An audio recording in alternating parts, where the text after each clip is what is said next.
முருகனுக்கு ஏன் காவடி எடுக்கிறாங்கன்னு தெரியுமா? அகஸ்திய முனிவரோட சீடரா இருந்தவன் இடும்பன். பலசாலியான அவன் எவ்வளவு பெரிய வெயிட்டா இருந்தாலும் ஈஸியா தூக்கிடுவான்.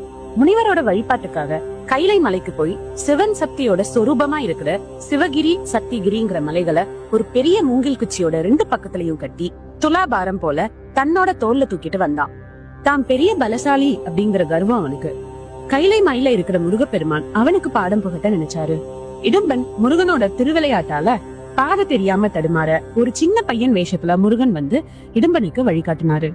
திருவாவினன் குடி கிட்ட வந்தப்போ சிறுவனா இருந்த முருகப்பெருமான் இடும்பன் கிட்ட கொஞ்சம் ரெஸ்ட் எடுத்துக்கோன்னு சொல்றாரு.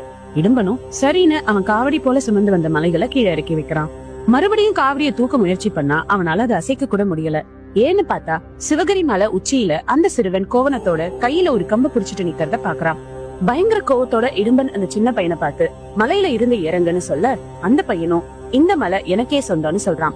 கோவத்துல இடும்பன் அந்த சின்ன பையனை அடிக்க போக சின்ன பையன் உருவத்துல இருந்த பகவான் முருகன் இடும்பனை புடிச்சு தள்ள அவனு கீழே விழுந்து மயங்கிடுறான். அகஸ்திய முனிவரும் இடும்பனோட மனைவியும் முருகன் கிட்ட மன்னிப்பு கேட்க முருகப்பெருமான் இடும்பனை மன்னிச்சு தன்னோட காவல் தெய்வமா மாத்திக்கிறாரு. இடும்பன் 2 மலைகளை தூக்கின அந்த நிகழ்வை நினைவுபடுத்தும் விதமாதான் மனிதர்கள் முருகப்பெருமானுக்கு காவடி தூக்குற பழக்கத்தை கொண்டு வந்தாங்க.